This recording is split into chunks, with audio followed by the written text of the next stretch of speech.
BRS के working सदर केटी रामाराव ने पार्टी से ताल्लुक रखने वाले बूथ लेवल असिस्टेंट्स को मशवरा दिया है कि वो रियासत में वोटर लिस्ट पर खुसूसी नजरसानी के प्रोग्राम SIR के दौरान चौकस बरतें और अवाम की मदद के लिए मैदान में रहें। पार्टी कारकुनों और कायदीन से खिताब करते हुए KTR ने कहा कि बीजेपी की जानिब से SIR को अपने फायदे के लिए इस्तेमाल किया जाता है और हकीकी वोटर्स के नामों को फहरिस्त राय दहिंदगान से खारिज करने की कोशिश की जाती है। बीजेपी इस मामले में काफी चालाकी से काम करती है। बीजेपी की इस तरह की कोशिशों को तेलंगाना में नाकाम बनाने के लिए BRS कैडर को पूरी चौकसी और मुस्तैदी से काम करने की जरूरत है ताकि किसी भी हकीकी वोटर का नाम फहरिस्त से खारिज होने ना पाए।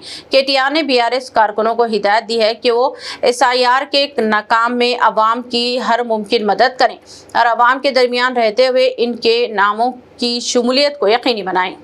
అది ఏంటిది SIR అంటే ఏంటిది? SIR అంటే స్పెషల్ ఇంటెన్సివ్ రివిజన్, అంటే ప్రత్యేకంగా చేసే ఒక వడపోత కార్యక్రమం. ఓటర్ల జాబితాను ఎవరు ఉన్నారు ఎవరు లేరు ఇవన్నీ తెలుసుకునేందుకు ఒక ప్రత్యేక వడపోత కార్యక్రమం. మరి ప్రతి సంవత్సరం జరుగుతుంది కదా, కొత్త ఓట్లు రాయించుకోవచ్చు కదా జనవరి 1కి అని కొంతమందికి అనిపించచ్చు. ప్రతి సంవత్సరం జరిగేదానికి SIRకు ఫరక్ ఏంది అంటే, ఇప్పుడు మీకు తెలుసు 10 ఏళ్ళకి ఒకసారి మన దేశంలో జనగణన జరుగుతుంది, సెన్సస్. ఎవరు ఉన్నారు ఎవరు లేరు నీ వయసు ఎంత ఇంటికి వచ్చి రాసుకపోతారు చూడు. ఇప్పుడు శ్రీయర్ ఉన్నాడు, శ్రీయర్ ఇంటికి వచ్చి మీ ఇంట్లో ఎవరు ఉంటారు, ఎంతమంది పిల్లలు, మీ అమ్మ నాయన ఏడుంటారు, ఏం చదువుకున్నావు, నీ కులం ఏంది, అన్నీ కూడా రాసుకొని మరి అది సెన్సస్ ఇంటికి వచ్చి రాసుకపోతారు. అది 10 ఏళ్ళకి ఒకసారి జరుగుతుంది జనగణన, దాన్ని మీకు తెలుసు. ఇది కూడా ఏంటంటే SIRకు మిగతా రెగ్యులర్గా జరిగే దానికి తేడా ఏంటంటే, ఎప్పటికప్పుడు రాయించుకునే దానికి తేడా ఏంటంటే, ప్రతి సంవత్సరం ఏమో మనం కావాలంటే ఇప్పుడు నా బిడ్డకు 18 ఏళ్ళు వచ్చినాయి అనుకో, వచ్చే సంవత్సరం నేను పోయి రాయిస్తా, నా బిడ్డకు 18 ఏళ్ళు నిండే అని చెప్పి దగ్గరలో ఉన్న తహసీల్దార్ ఆఫీస్కో RDO ఆఫీస్కో పోయి GHMC ఆఫీస్కో పోయి మనం ఒక కాగితం ఇస్తే ఫారం నింపితే ఓటు హక్కు ఇస్తారు. అట్లా కాకుండా ఈ SIR ప్రత్యేకత ఏంటంటే, భారతదేశానికి స్వాతంత్రం వచ్చిన తర్వాత ఇప్పటిదాకా ఇది మొదటిసారి కాదు జరిగేది, ఇదివరకు కూడా జరిగింది. ఆఖరిసారి ఎప్పుడు జరిగిందంటే 2002లో జరిగింది. అప్పటి నుంచి ఇప్పటిదాకా 24 ఏళ్లలో మళ్ళీ జరగలే.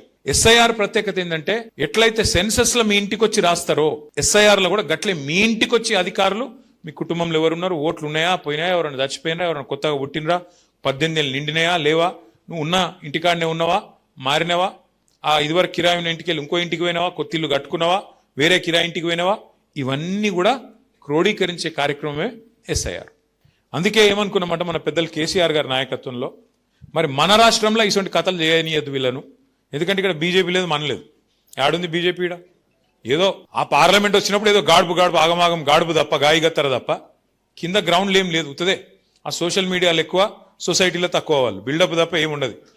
కానీ వాళ్ళు ఎదురు చూస్తారు, గోతికాడ నక్కలాగా ఎదురు చూస్తారు. యాడన్నా సందు దొరకపోతుందా, ఏదన్నా దొరకపోతుందా మనకు, ఇలా మెల్లగా ఫిట్టింగ్ పెట్టి ఏదో తిరిగా సొచ్చుక రావాలి, సనత్ నగర్లో కూడా మెల్ల గుసాయించాలి అని ఒక ఆలోచనలో వాళ్ళు ఉన్నారు.